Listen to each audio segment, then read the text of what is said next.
everyone, welcome back to my channel. I'm Robin, or Hobbit's Reading List, and today we're going to talk about what I will be reading in October. So this is going to look a little different. Let me explain.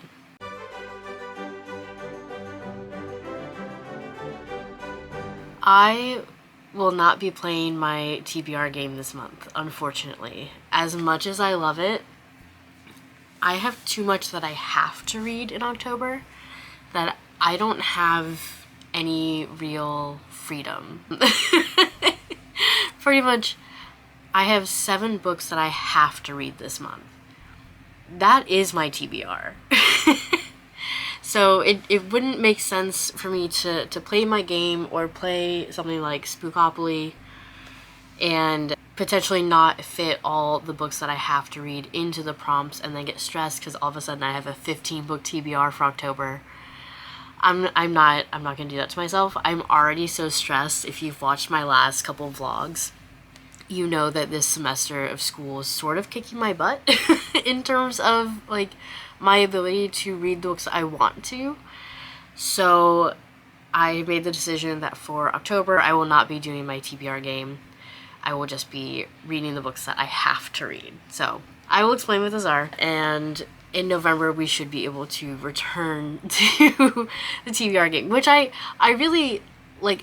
I love my TBR game, and so I'm actually very bummed that I can't play it, but I'm just trying to make things easier for myself and not stress out because I'm already stressed enough. So let's talk about the books I'll be reading.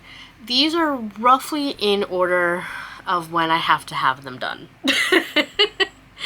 And also, all of these I don't have physical copies of. So the first book that I have to read, well, I guess technically it's not the first book that I have to read. It's one of the first ones. Night Owls by A.R. Vishny. This is following 2 sisters who are estries or eastries, which are these like women who can turn into owls but are also vampires from Jewish folklore. And they both appear to be 18, and one of them has a girlfriend. Molly has a girlfriend who goes missing, and so Clara, Molly, and this guy Bose that works with them that is like perpetually haunted because of a family curse have to go into the like supernatural underground of New York City to try to find Molly's girlfriend. So this is a young adult novel. I have started reading it. I've read the first like 3 chapters and I'm enjoying it so far. Like, I'm just getting to know these characters, but I am enjoying it. But I have to have it read for the Temple Book Club that I run. So that's my first physical book of October will be that. So yeah. The next book is for my banned books class. It is The Handmaid's Tale. So if you don't know, Handmaid's Tale is about the US has gone through something and has very much changed. Women are very subjugated and put into these different roles of like Marthas, who seem to be like household help, the commander's wives who and then handmaids. And handmaids are selected because they have the possibility of carrying a child, because birth rates have declined so much. So handmaids are put into these homes of these like commanders, and once a month they have to try to get pregnant. Not really their choice. And women as a whole are not really allowed to do much of anything anymore. Like, there's a whole thing about not being allowed to read, which sounds scary. So yeah, I have to read that for my banned books class. I'm not looking forward to it. I have started listening to the audiobook. I think I'm like 10% through. It's upsetting. Yeah. Okay, next up we have Genderqueer. This is a graphic novel memoir of the author and their experience sort of coming to terms with their gender identity. The memoir was created as a way to explain to the author's family of their experience of being asexual and non-binary. And I think it's just a really useful tool to explain that to anyone. But so that's what it's about. That is also for my banned books class. Most of these are for my banned books class. And I have picked it up before, but I hadn't read it. But it did look really interesting. So I am really looking forward to that one. Also, for my fan books class, I have All Boys Aren't Blue by George M. Johnson. So this is a collection of essays by the author about their experience growing up Black and queer, and the, you know, discrimination that they face, the bullying that they face, the harassment, but also their experience of like their first sexual encounter, and, you know, or the family members that were supportive. And so it seems like a really good balance of just like growing up Black and queer in presumably the United States, New Jersey and Virginia. So yeah, so I am really, really interested in this, and I like that because I have to read both those books by the same date, and so it's like it's about that section is about gender and memoir, which I'm like, great. Like so it's really going to be interesting, sort of compare and contrasting the two. So that should be fun. All right, and then the next book is The Hate You Give, and I have read this before, although I think it was like 7 or 8 years ago. But it is a young adult novel following this girl whose friend is killed by police over a misunderstanding, and the protests that she sort of inspires and takes part of, you know, very much protesting like racial discrimination within the police brutality. And I don't remember much of it, so I'm glad that I'll be able to reread it. I remember it being very upsetting, obviously. So all of these books are going to upset me in some way, presumably, but they're still important. So I am looking forward to reading The Hate You Give again, because I remember really liking it.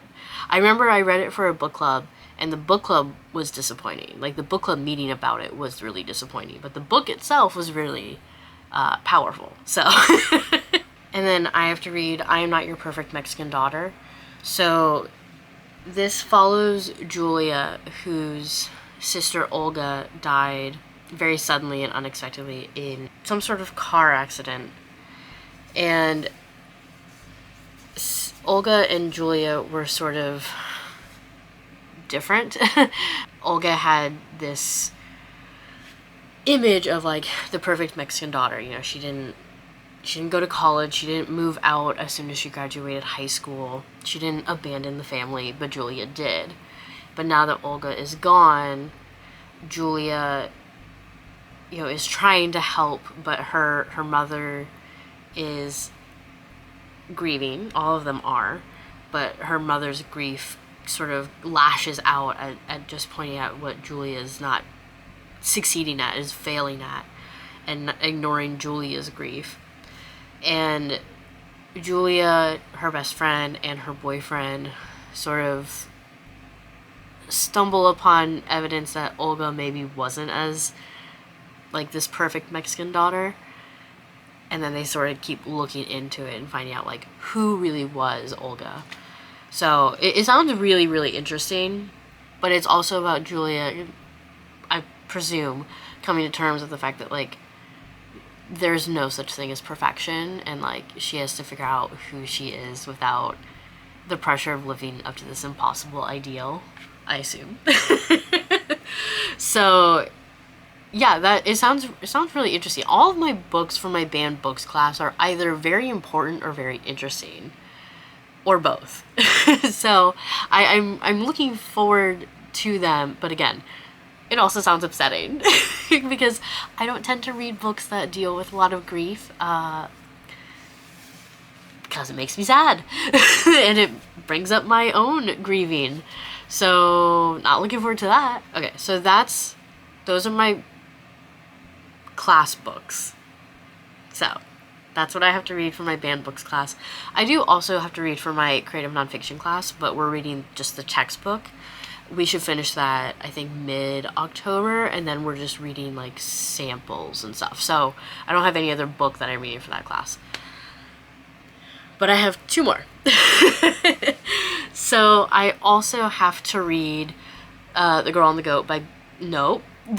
Boat by P.G. Wodehouse.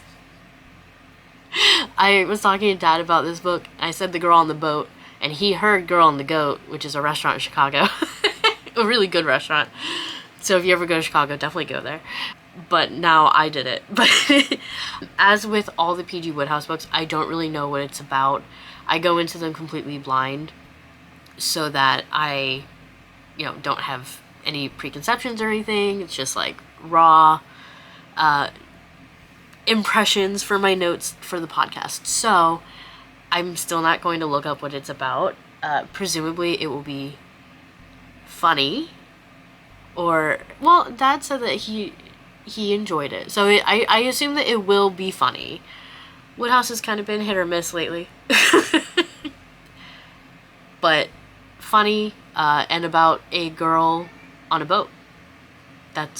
And I assume some guy is going to fall in love with this girl, because that's Wodehouse's, like, at first sight, because that's Wodehouse's favorite thing to do. And, like, I'm trying to be okay with it, but after reading it so much, it's kind of getting annoying. But, like, I still enjoy the stories, but it's just, like, it's so frustrating, because I'm like, most of these men who fall in love with first sight with these random girls don't actually get to know the girls, don't actually care about the girl's personality. They just care that she's pretty. And I get that this was written in the early 1900s, and maybe that's how it really was. Or maybe the personality was, like, so secondary to looks at that time. But, like, and I get it. But it is really frustrating. So, there's that.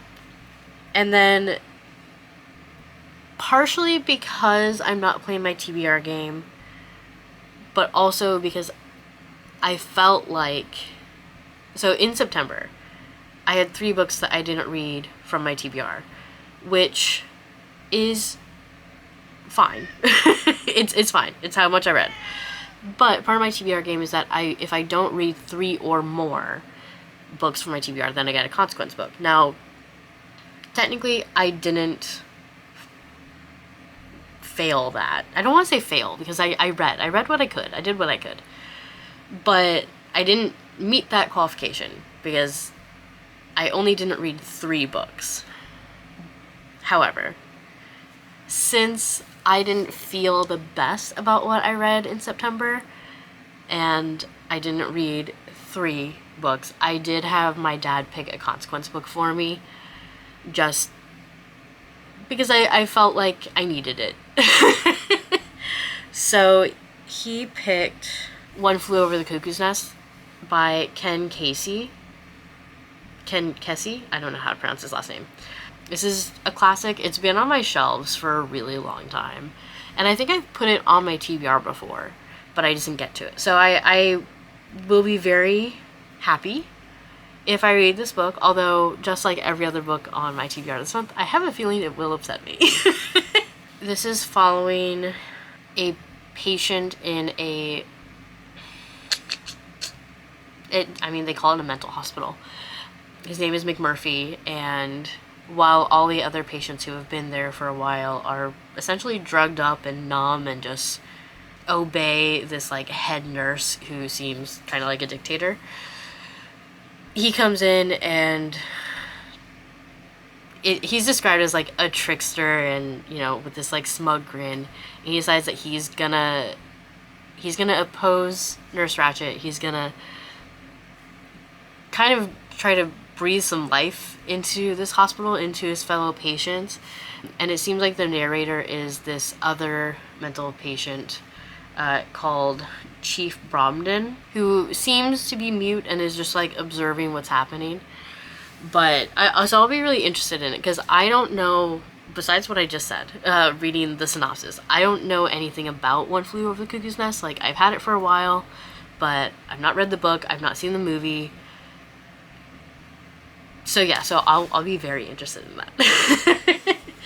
But those are the 8 books that I have picked out to read in October. And yeah, hopefully just like getting all of these done will just help me breathe a bit, because September just felt like I was just like going everywhere. So yeah, leave me a comment if you have read any of these books, or have any of these books on your TBR.